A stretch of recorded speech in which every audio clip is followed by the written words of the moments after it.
Scared of AI, or don't know where to start? You are in the right place. I'm Coach Juan, and I built an AI clone to coach another AI on behalf of humanity, not the other way around.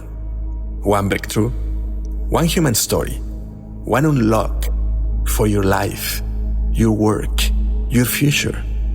Clone, you are up. Vamos, vamos.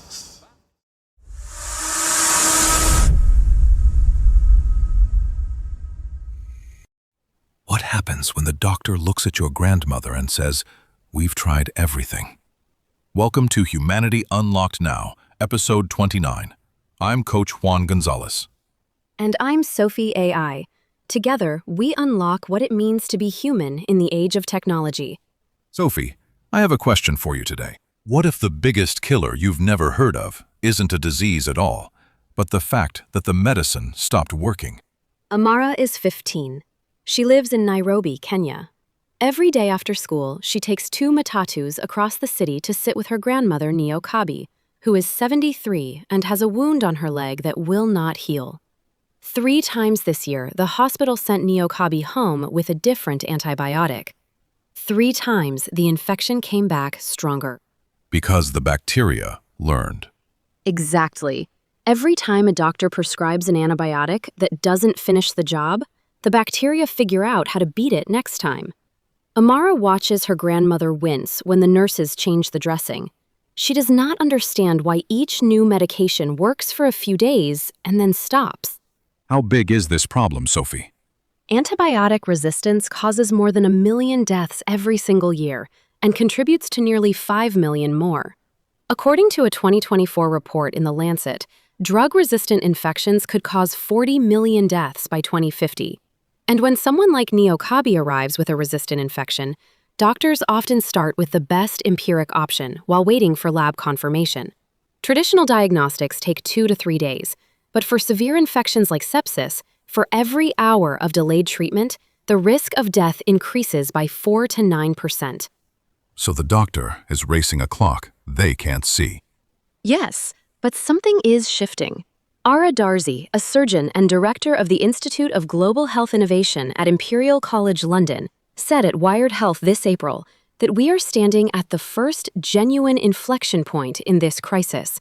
Some AI approaches are showing very high accuracy in early research and pilot studies without additional laboratory infrastructure. Instead of waiting days for a culture to grow, AI could tell the doctor which drug will work in hours. And the Mara's grandmother? When this technology reaches clinics like the one in Nairobi, a doctor treating Niokabi would not have to guess anymore. The AI could read the infection's signature and match it to the right antibiotic before the bacteria have time to adapt. So the technology that could save her grandmother is being built right now. The United Kingdom's National Health Service is working with Google DeepMind to develop an AI system specifically to combat antibiotic resistance.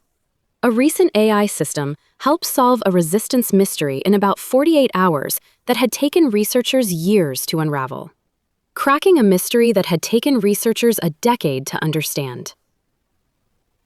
So the locksmith is finally faster than the burglars.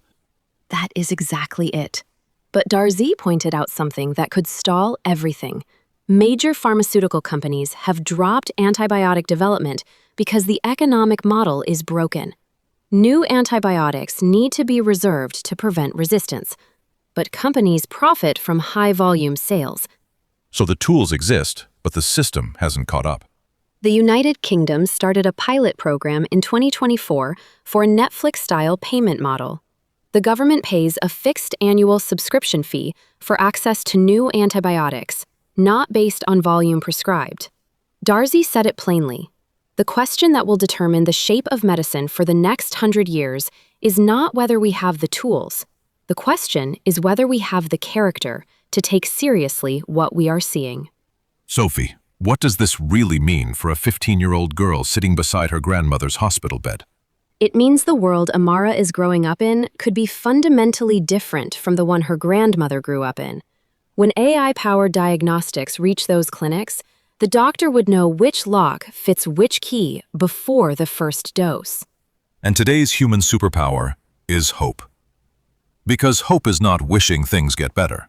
Hope is seeing evidence that someone, somewhere, is actually building the answer. And today's freedom unlock is this. Emotional freedom could mean that a granddaughter no longer has to sit in a plastic chair watching her grandmother's face tighten with pain, wondering if this is the visit where the doctors run out of options.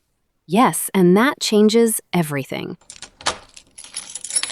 Sophie, based on everything we just unlocked, what would you tell Amara if she were sitting across from you right now? I would tell her, Amara, the world noticed.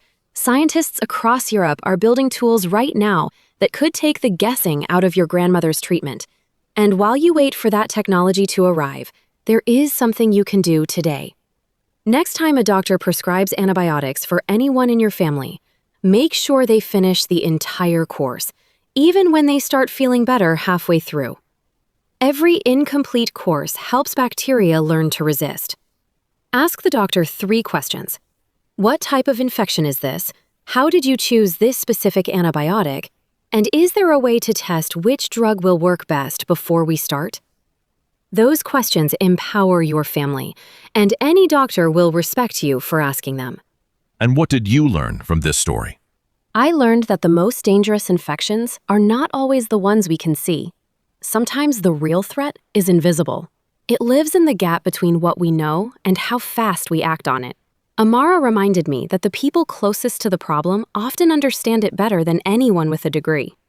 And to everyone listening, that gap between knowing and acting exists in your life too. Not just in medicine, in every conversation you have been putting off, every question you have been afraid to ask.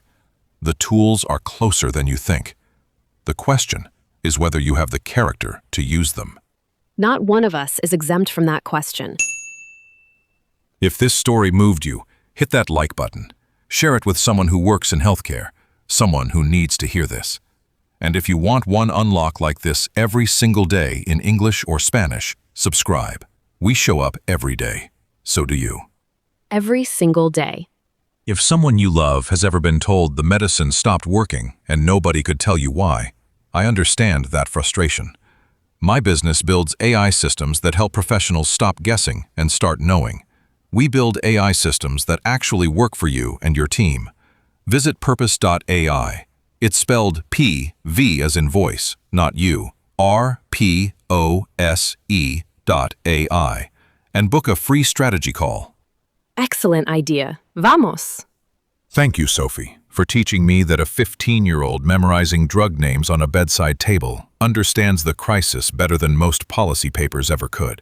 Thank you, Coach Juan, for asking the question that turns a grandmother's pain into the world's permission to act faster. And the Mara's plastic chair will not be the last place she sits. It will be the first place she stood up. One story a day, one unlock at a time. See you tomorrow, beautiful humans. Own your voice, your vision, your vibe. Powered by Purpose AI, where humans lead and technology serves. Vamos!